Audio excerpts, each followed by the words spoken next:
Tell us about the work your organization is doing to make a difference in high school graduation rates. Well, I have two different hats I wear, and speaking with my hat as superintendent of University Prep Science and Math, we're all about first and foremost high school graduation, and we are part of a system of schools that is what are known as 90-90 schools. We graduate no fewer than 90% of our students. We pledge to, and we have a history of doing so, and then we send no fewer than 90% of those graduates on to college. We're also working with them through college to ensure that once you leave as a senior, you keep learning, and when life happens, we're there to pick our students up and make sure that they continue learning post 12th grade. And so our commitment to those results, our history so far of achieving those results, and our community outreach to get more people on that bandwagon is kind of what I see we're doing in that world in which I work.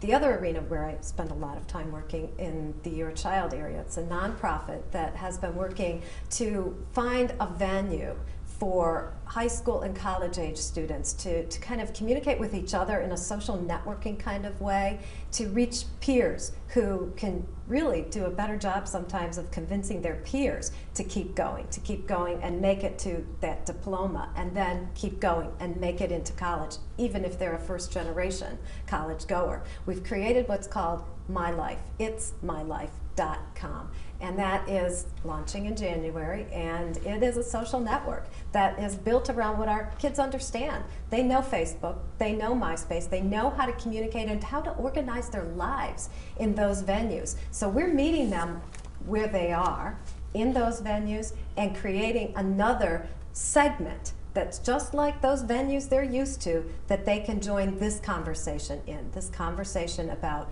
what are you going to do with your life? How are you going to get there, and how have your peers wrestled with this issue?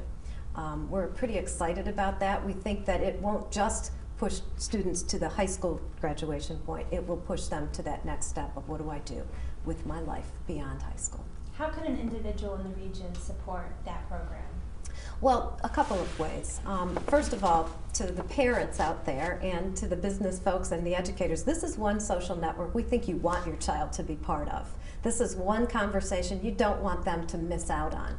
This is one place where peers are influencing peers positively. We've seen it in our pilot. We have about 100 students who have been using this for the last several months. And the questions they're asking of one another and the guidance that they're offering is exactly what you would hope and dream kids would do around this topic. So we're very excited about the content. So when we launch, as folks hear about it through their school systems and the local PR that we're going to get from the media and such, give it a try. Encourage a student you know to join the conversation. That's one way. Educators are sometimes afraid, and I recognize that fear. Oh goodness, the electronic arena, where are the predators going to be, etc. We have systems in place to screen and police that kind of thing. We hope educators will open the doors of our schools wide and encourage young people to use this. This is the first phase for students to find each other in this arena, students in high school, students in college, to cross and educate one another about their issues. We are also going to create a phase for parents, a place where parents can talk to other parents who figured out how to get their kid tuition dollars or whatever the need may be. And then the third phase will be for educators to talk to one another about, well, how did you inspire your senior class to get on the bandwagon? So we think in this first phase that there are lots of ways, but mostly it's going to be encourage the use of this tool. It's only going to be as good as those who use it.